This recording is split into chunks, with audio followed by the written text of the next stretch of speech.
Hello, কে গীতু? হ্যাঁ, বুঝতে পেরেছি, বুঝতে পেরেছি। আসলে ওই রিলটা দেখে ফোন করেছিস তো? মানে পিঙ্ক বুথে যে রিলটা দিয়েছি আমি সেটা দেখে ফোন করেছিস? আরে কতজন যে ফোন করেছে তুই ভাবতে পারবি না। সত্যি রে, সবাই ফোন করে জানতে চাইছে, "একটু ভালো করে বল না রে। রিলে তো দেখলাম, তুই একটু বল না, একটু বল না।" সবাইকে বলতে হচ্ছে এখন জানিস? আর বলিস না হ্যাঁ।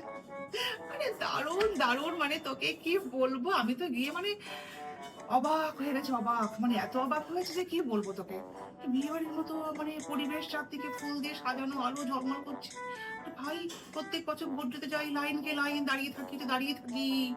অতিষ্ঠ লাগে, ভালো লাগে না, সময় কাটছে না, জল খাচ্ছি, কখন বাড়ি আসবো। ওমা! এবার এসব কিছুই নেই। হ্যাঁ রে, দারুণ মজা। শোন সবচেয়ে মজার কান্ডটা শোন। কত খাবারের স্টল জানিস? আর তুই তো জানিস আমি খেতে কত ভালোবাসি। কি? ভোট? ভোট দিয়েছি কিনা? আরে শোন সেটা একটা কাণ্ড হয়েছে। আমি তো ঘুরে, ঘুরে সব দোকানে গিয়ে খাচ্ছি, এ করছি। তারপরে ভাবলাম না এবার গিয়ে একটু ভোটটা দিয়ে আসি। ওমা! ভোট দিতে গেলাম। গিয়ে দাদা আমি ভোট দেবো। বলছে কি নাম? নাম বললাম। তখন দেখে বলছে কি আপনার তো ভোট হয়ে গেছে। মানে না, না আমি ভোট দিইনি। আমি সব খেয়ে টেয়ে আসলাম এখন ভোট দেবো। বলে আপনাকে ভোট দিতে হবে না, আপনি বাড়ি চলে যান। বললাম কেন? বললো আপনার নামে আরেকজন এসে ভোট দিয়ে গেছে। বললাম ওমা তাই নাকি? আরেকজন ভোট দিয়ে গেছে? ঠিক আছে একজন দিলেই তো হলো, তাই না? একটাকেও দিলেই হলো। অত হিংসামিশি করে কি হবে বলতো? ভোট দেওয়াটার কথা দিয়ে দিয়েছে, মিটে গেছে। আমি আর কথা-টথা কিছু বাড়াইনি।